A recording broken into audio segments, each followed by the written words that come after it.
Hi, welcome back to Cosmic Duty. My name is Ethan, and today I'm going to be talking about Christopher Nolan's precise and intentional actions to weaken the character of Odysseus and what this means for the Western man.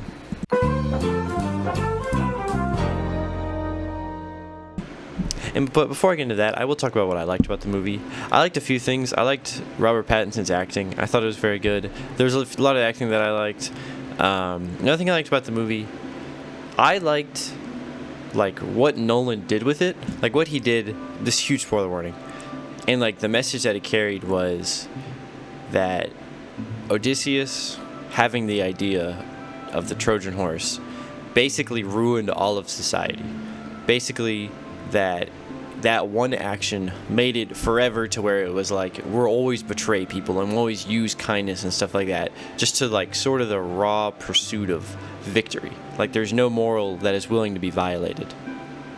And I think that is a good message. That idea that Odysseus, unfortunately, Odysseus is the one that has to be, the crown placed on his head, or have the title placed on his head.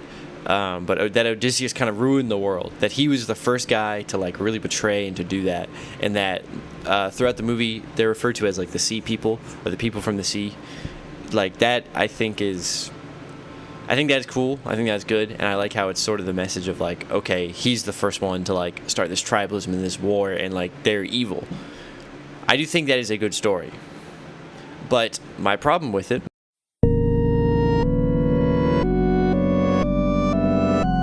To me, the biggest problem with this movie is that it's Christopher Nolan's white guilt wearing the shell of a great story.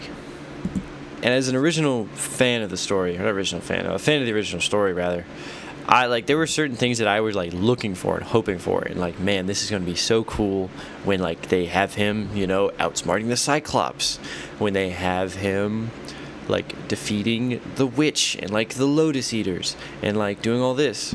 I was really looking forward to it, but there were a lot of pivotal moments where moments of Odysseus's great intellect were cut out of the film just to make him look sort of a jerk, just a narcissist for no reason.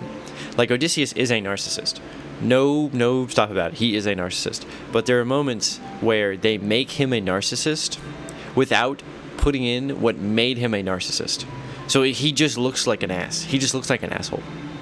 A moment of to me, the best moment of this is the moment with the Cyclops. This is a famous story. Odysseus tells the Cyclops, "Hey, my name is nobody," right? And then at the end of that segment of the story, they escape from the Cyclops, and he tells him "Hey, my name is actually Odysseus." And then so what leads from that is Polyphemus then calls to his father Poseidon and curses Odysseus and says ruin him, make his crew die, make him look be alone and desperate, ruin him, right? That is that central moment. His own ego and narcissism is what led to his destruction, right, from that moment. And to me, that builds the story well. Well, Christopher Nolan got rid of all that, and they just made him get cursed by Polyphemus regardless. They completely remove the scene of him telling him his name is nobody and doing all that. One of the most famous gags or most famous acts of cunning in all of history is completely removed. And the way that the Cyclops really, really curses him and really gets on his bad side is that they would almost sneak out completely. He would have no idea. But then in one last moment, Odysseus draws his bow and shoots the Cyclops. And so the Cyclops chases him, almost catches the boat, kills 6 dudes.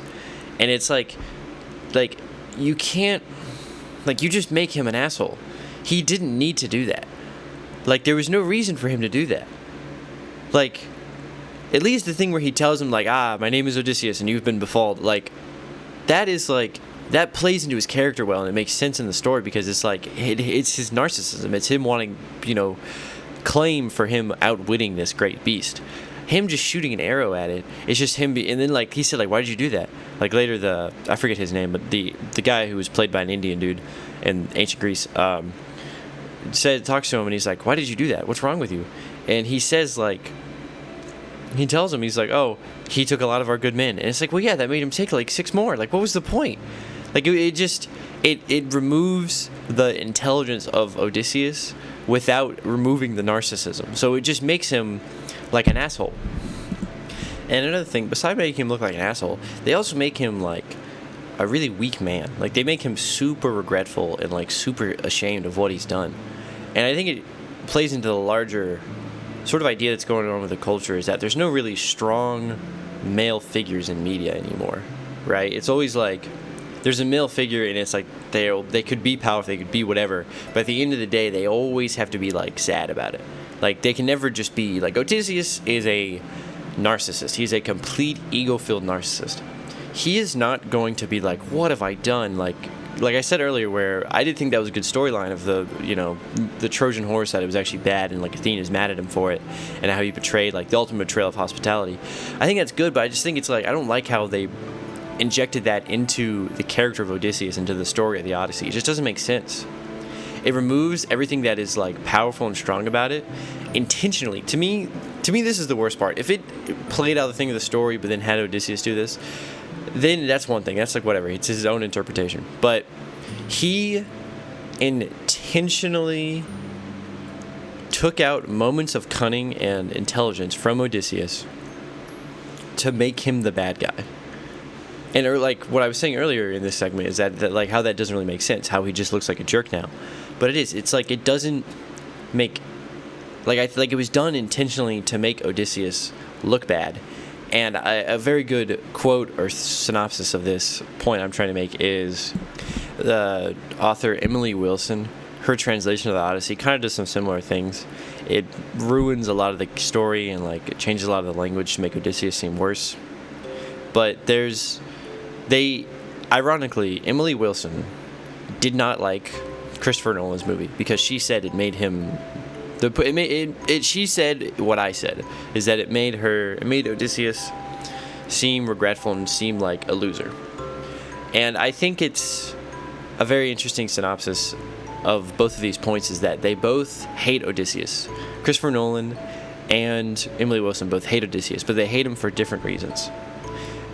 Emily Wilson hates Odysseus because he's the murderer, because he's the martyr, and so because he's the murderer, because he's the killer, because he's the psychopath, because he's the narcissist. She hates him for that, and so she puts that on display and folds it up to where it's just like pure, this guy's a murderer, this guy does this, and it's the raw story. Now, what Christopher Nolan hates about Odysseus is the same thing, so he tries to change it. He tries to change the character to fit his narrative and his version of the world, to where somebody could be like this and be who Odysseus was, but yet he has a modern day, like sort of like presentism view of the world, of being like, what have I done? This is wrong. Like, I shouldn't have done this. I don't need these spoils of war. And that's where I think the movie goes wrong, is that it tries to change Odysseus into this character that he's not. And I believe it follows the current path that society is going towards history and Western men, is that they reduce them down to the wrongs that they've committed without bigging up the achievements and anything that could do that, if any amount of suffering or anything that was caused. Like it views it from, like in my last video, the postmodern perspective of like, all right, yes, Odysseus did have this great act of cunning where he liked the Trojan horse, but who was hurt by the Trojan horse? What effects could be taken place from the Trojan horse? Why did he do this?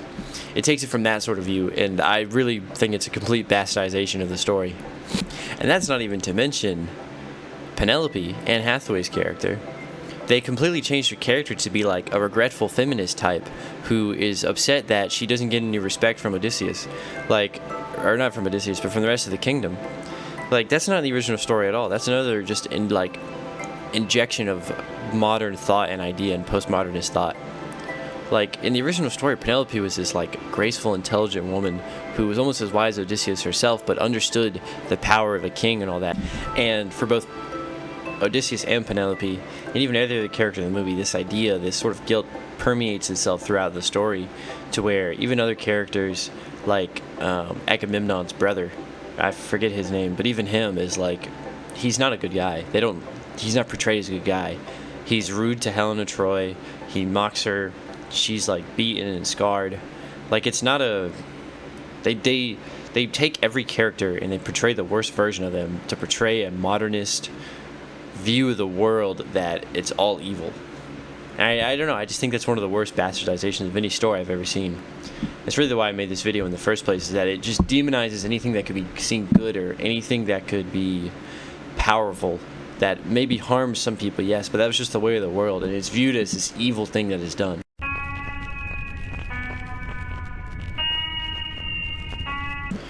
So, oh boy, that was a lot of bad. Now, time to talk about the major controversy surrounding the story. Is Christoper Nolan's casting.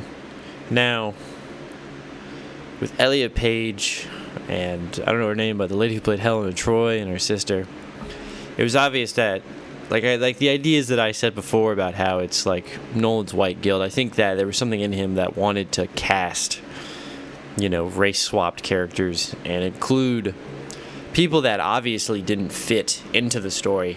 You could say whatever about the African descent and Helena Troy and all that, where it's like she wouldn't have looked like that. Like Troy was in Greece, and so they're saying it's impossible. But stuff with like Elliot Page or Ellen Page or whatever, it's like clearly they do not have the build of a Roman soldier, or not a Roman soldier, a Greek soldier. Clearly. So to put them in that role seems like almost a spit in the face of everybody who was watching it in the original story. Because one, her acting was terrible. Like, it wasn't good. Her voice, like, sounded like a teenage boy trying to sound like a man.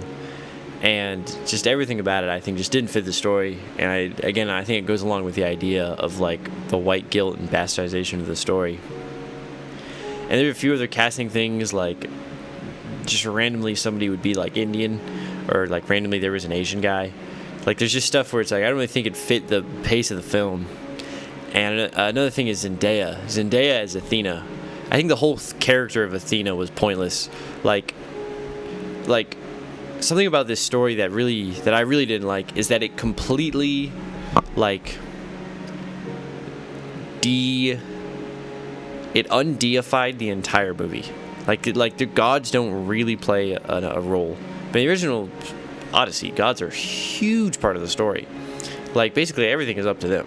Most of the story is just Odysseus trying to work his way through the decisions of the gods. And talk about Zendaya as Athena, like even Athena's character is so wildly fond of Odysseus. Like that's her favorite person. And in the movie, it's seen as like that she hates him and she's mad at him, and that like she's crying and upset. She's like, "What are you doing? Why are you doing this? Like, you know it's wrong. Like, why are you making these decisions?" Like Athena knows Odysseus. Like she's the goddess of war. She's like just as bad as Odysseus. In the movie, she looks at him with like a scowl. And I just think also the casting of Zendaya, I think is a horrible choice, because at least just for me, I can't see Zendaya as anything else than like a quirky teenager. Like, even though she's like what, probably 30 years old now, I can't see her as anything else than that. I just don't think she fit what Athena would look like, and I don't think that the character of Athena played as big of a role as she did in the original Odyssey as she did in the story. And I think that's intentional, because I think it was supposed to see like Athena's mad at Odysseus, like she's upset and like you're betraying like womanhood and femininity and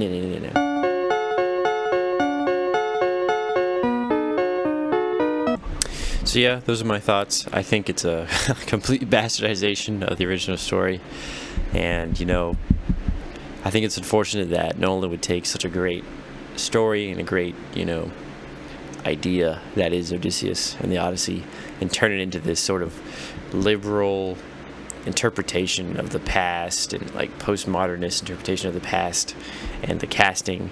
So I don't know, I was just really disappointed with it. I know some people liked it. I think it was a good movie. Like I think the soundtrack was good, everything else was good. I just think like the idea behind it was the real problem. But yeah, you know, if you enjoyed, make sure to like, comment, subscribe, and yeah, thank you for watching.